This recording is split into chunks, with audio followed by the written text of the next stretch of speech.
Fête d'anniversaire. Les ballons colorés flottent au plafond. Les rires éclatent. Les bougies brillent. Et toi, tu te caches dans la salle de bain, le cœur battant si fort que tu penses que tout le monde peut l'entendre. Tu souris quand on te trouve. Tu dis que tu vas bien. Mais à 3 heures du matin, quand le monde dort et que personne ne peut te voir, les larmes coulent enfin. Des larmes que tu ne comprends même pas. Des larmes qui semblent venir d'un puissant fond, creusé il y a si longtemps que tu as oublié quand tout a commencé. Voici l'histoire des enfants qui ont appris que le silence était plus sûr que les mots. Des enfants qui détestaient leurs anniversaires parce que l'attention était un projecteur brûlant sur leur âme fragile. Des enfants qui sont devenus des adultes excellents pour disparaître dans une foule, mais qui pleurent encore dans l'obscurité quand personne ne regarde. Si tu restes jusqu'à la fin, tu découvriras pourquoi ces larmes nocturnes ne sont pas une faiblesse, mais la preuve que ton âme refuse de mourir. Tu comprendras enfin pourquoi tu détestes tant être au centre de l'attention. Et surtout, tu apprendras comment transformer cette douleur ancienne en force authentique. L'enfant silencieux n'est pas né silencieux. Il l'est devenu. Quelque part entre les premiers cris de la naissance et les premiers jours d'école, quelque chose s'est brisé. Pas d'un coup violent, non. C'était plus subtil, plus insidieux. Comme une érosion lente de la confiance que tes besoins seraient entendus, que ta voix comptait, que ton existence méritait de l'espace. Le psychiatre Donald Winnicott parlait du « faux self », cette façade que l'enfant construit quand son vrai self n'est pas accueilli. Imagine un petit oiseau qui apprend que chanter attire les prédateurs. Alors il apprend à se taire. C'est de l'intelligence pure, de la survie instinctive. Ton cerveau d'enfant, dans sa sagesse primitive, a compris que le silence était plus sûr que l'expression, que l'invisibilité était préférable à la visibilité douloureuse. Les neurosciences nous montrent que le cerveau d'un enfant négligé émotionnellement développe littéralement des circuits différents. Le cortex préfrontal, cette partie qui régule les émotions, devient hypervigilant. L'amygdale, centre de la peur, reste en alerte constante. Tu n'as pas choisi d'être anxieux. Ton cerveau s'est câblé pour la survie dans un monde où être vu signifiait danger. Dans les familles françaises traditionnelles, on valorise souvent l'enfant sage, l'enfant qui ne fait pas de vagues. Les enfants doivent être vus mais pas entendus, disait-on. Mais que se passe-t-il quand un enfant prend cette phrase au pied de la lettre? Il devient expert dans l'art de disparaître. Il perfectionne l'invisibilité jusqu'à oublier qu'il existe. L'anniversaire devient alors le cauchemar ultime. Ce jour où, soudainement, tous les regards convergent, où tu ne peux plus te cacher. On te force à exister devant témoins. Pour l'enfant silencieux, c'est comme demander à quelqu'un qui a vécu dans une grotte pendant des années de regarder directement le soleil. Ça brûle, ça fait mal. Alors tu souris, tu joues le jeu, mais à l'intérieur, tu comptes les secondes jusqu'à ce que tu puisses retourner dans l'ombre. Ce n'est pas de la timidité, c'est plus profond. C'est une conviction cellulaire que tu prends trop de place, que tes besoins sont des fardeaux, que ton existence même est une gêne qu'il faut minimiser. Cette conviction ne vient pas de nulle part. Elle a été enseignée, jour après jour, par des milliers de micro-rejets. Un parent trop occupé pour écouter. Un pas maintenant répété trop souvent. Un soupir d'agacement quand tu demandais de l'attention. Les études montrent que les enfants qui grandissent dans ce qu'on appelle l'abandon émotionnel développent ce que les psychologues nomment un attachement évitant. Ils apprennent très tôt que compter sur les autres mène à la déception. Alors ils deviennent des îles, des forteresses autonomes, des experts en autosuffisance forcée. Mais voici la vérité que personne ne te dit. Cette capacité à te rendre invisible, à ne pas déranger, à exister sans faire de bruit. C'était ton génie d'adaptation. Tu as survécu à un environnement émotionnellement pauvre en devenant ton propre parent, ton propre réconfort, ton propre monde. Ce n'est pas pathétique. C'est héroïque. Tragiquement héroïque, mais héroïque quand même. Maintenant tu es adulte. Les anniversaires sont toujours un supplice déguisé en célébration. Tu souris quand on chante « Joyeux anniversaire », mais à l'intérieur, tu veux disparaître sous terre. Tu remercies pour les cadeaux que tu n'as jamais demandés, pour l'attention que tu n'as jamais voulu. Et la nuit, quand enfin le monde te laisse tranquille, les larmes arrivent. Des larmes que tu ne comprends pas. Des larmes qui semblent venir de nulle part et de partout à la fois. L'hyperindépendance est devenue ta religion. Tu préfères mourir plutôt que demander de l'aide. Littéralement. Tu porteras des sacs trop lourds jusqu'à te blesser le dos plutôt que de demander un coup de main. Tu résoudras tes problèmes seul, même quand la solution serait simple avec de l'aide. Parce que demander, c'est risquer le rejet. Et le rejet, pour toi, c'est la confirmation de ce que tu as toujours su, tu es de trop. Les relations intimes sont un champ de mine. Tu attires soit des gens qui perpétuent ton abandon, des partenaires émotionnellement indisponibles qui confirment ta croyance que tu ne mérites pas l'attention, soit des gens qui veulent te sauver, ce qui déclenche ta panique parce que tu ne sais pas comment recevoir l'amour sans te sentir redevable jusqu'à l'étouffement. Tu es devenu expert dans l'art de donner, sans jamais recevoir. Tu anticipes les besoins des autres avec une précision chirurgicale, mais quand on te demande ce que tu veux, ton esprit devient blanc. Blanc comme une page qu'on n'a jamais eu le droit de remplir. Tu dis « je ne sais pas » ou « peu importe » parce que c'est vrai. Tu as tellement bien appris à éteindre tes désirs qu'ils sont devenus muets. Le perfectionnisme est ton armure et ta prison. Si tu fais tout parfaitement, peut-être qu'on ne remarquera pas que tu existes. Peut-être qu'on te laissera tranquille. Mais le perfectionnisme est un maître cruel.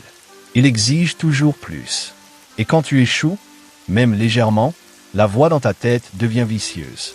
Plus cruelle que n'importe quelle critique externe ne pourrait l'être. Au travail, tu es le collègue idéal.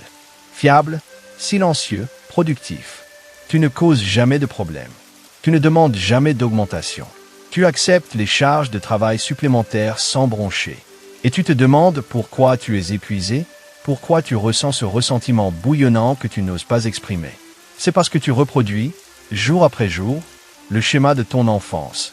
Exister sans déranger, servir sans demander, disparaître tout en étant indispensable.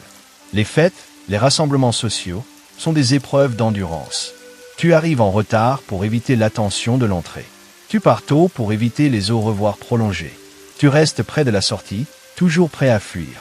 Et quand quelqu'un te remarque, te complimente, ou pire, veut vraiment te connaître, tu paniques. Tu dévies. Tu détournes l'attention. Tu redeviens invisible. Mais le pire, c'est la solitude. Cette solitude qui te ronge même entouré de gens. Cette sensation d'être fondamentalement déconnecté, comme si tu regardais la vie à travers une vitre épaisse. Tu peux voir les autres vivre, rire, aimer, mais tu ne peux pas les rejoindre. Pas vraiment, parce que les rejoindre signifierait t'enlever le masque. Et sans le masque, qui es-tu? Les larmes de 3 heures du matin sont les larmes de cet enfant qui vit encore en toi. L'enfant qui voulait juste être vu, entendu, aimé pour ce qu'il était, pas pour ce qu'il faisait ou ne faisait pas. Ces larmes sont légitimes. Elles sont sacrées. Elles sont la preuve que malgré tout, une partie de toi refuse de mourir. Une partie de toi sait encore qu'elle mérite mieux. Mais écoute-moi bien maintenant.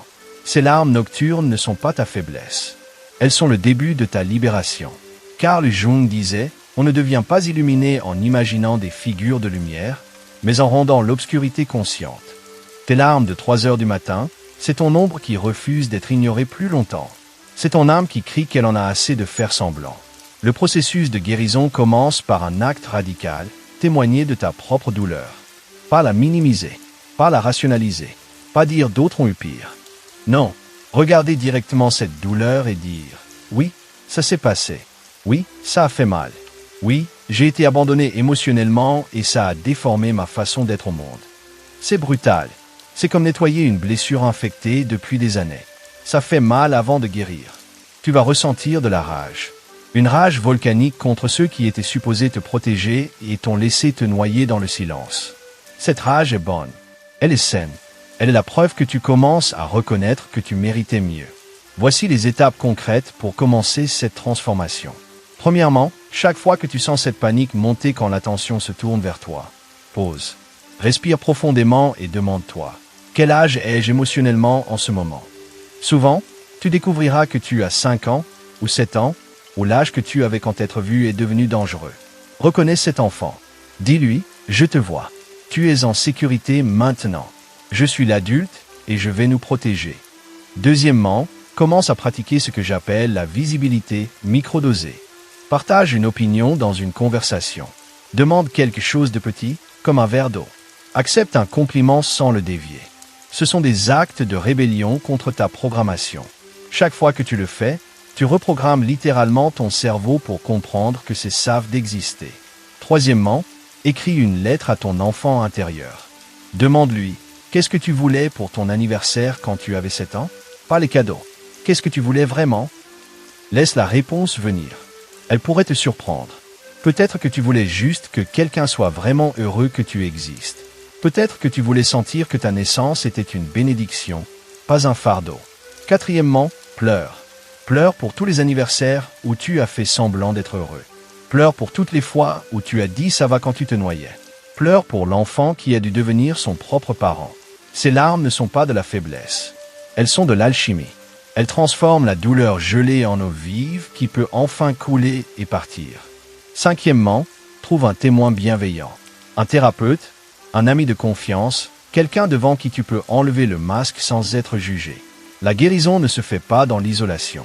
Elle se fait dans la connexion. Dans le fait d'être vu dans ta vérité et d'être accepté quand même. Le grief que tu vas traverser sera intense. Tu vas pleurer pour l'enfance que tu n'as pas eue, pour l'innocence perdue, pour tous les moments où tu as choisi le silence alors que tu voulais crier. C'est normal. C'est nécessaire. C'est le prix de la liberté. Tu vas aussi découvrir des parts de toi que tu as enterrées. Ta spontanéité, ta joie, ta capacité à prendre de la place sans culpabilité. Ces parts ne sont pas mortes. Elles étaient juste en hibernation, attendant que ce soit sûr de sortir. Et maintenant, avec toi comme gardien conscient, ça peut enfin être sûr. Jung nous rappelle que la rencontre avec soi-même est d'abord la rencontre avec son ombre. Cette ombre, c'est tout ce que tu as dû rejeter pour survivre. Ta colère, tes besoins, ton désir d'être spécial. Ces parts ne sont pas mauvaises. Elles sont humaines. Et les récupérer, c'est récupérer ton humanité complète. Maintenant, tu as un choix. Tu peux continuer à vivre dans le silence, à détester tes anniversaires, à pleurer en secret à 3 heures du matin. Ou tu peux choisir la douceur.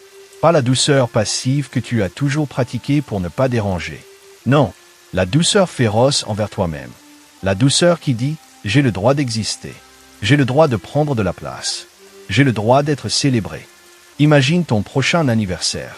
Au lieu de la panique habituelle, imagine que tu respires profondément et que tu te permets de recevoir l'amour.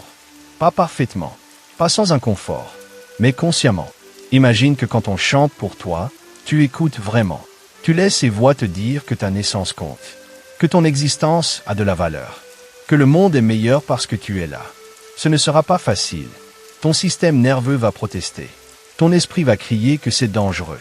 Mais tu es adulte maintenant. Tu n'es plus cet enfant impuissant qui devait se rendre invisible pour survivre. Tu as le pouvoir de réécrire l'histoire, de choisir la visibilité, de choisir la connexion, de choisir la vie. Les larmes de 3 heures du matin vont peut-être continuer pour un temps, mais elles vont changer de nature. Au lieu d'être des larmes de désespoir, elles deviendront des larmes de libération.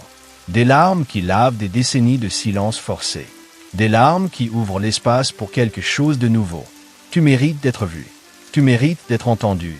Tu mérites d'être célébré, pas juste toléré. Et chaque fois que tu choisis de sortir de l'ombre, même un tout petit peu, tu prouves à cet enfant silencieux en toi qu'enfin, quelqu'un se bat pour lui. Ce quelqu'un, c'est toi. Le futur n'est pas écrit. Tu n'es pas condamné à répéter les patterns du passé. Chaque moment est une opportunité de choisir différemment. De dire oui quand tu veux dire oui. De dire non quand tu veux dire non. D'exister pleinement, bruyamment même, si c'est ce que ton âme demande. Les enfants silencieux qui détestent les anniversaires grandissent souvent pour devenir les adultes les plus profonds, les plus empathiques, les plus conscients. Parce qu'ils connaissent le prix du silence. Ils connaissent la douleur de l'invisibilité. Et quand ils choisissent enfin de sortir de l'ombre, ils brillent d'une lumière qui peut guider d'autres âmes perdues vers la sortie. Tu n'es pas brisé. Tu es en train de te reconstituer. Pièce par pièce. Larme par larme. Choix par choix. Et un jour, peut-être pas aujourd'hui, peut-être pas demain, mais un jour, tu te réveilleras à 3 heures du matin et au lieu de pleurer, tu souriras. Parce que tu sauras, enfin, que tu es exactement là où tu dois être. Visible, vivant, entier. Alors je te laisse avec cette question. Et si, juste pour aujourd'hui, tu choisissais de prendre un peu plus de place dans ta propre vie? Et si tu te permettais d'être vu, juste un peu plus? Et si ton prochain anniversaire n'était pas une épreuve à survivre, mais une opportunité de célébrer le miracle de ton existence? Le choix t'appartient. Il t'a toujours appartenu. Tu étais juste trop jeune pour le savoir. Mais maintenant tu sais. Maintenant tu peux choisir. Qu'est-ce que tu vas choisir?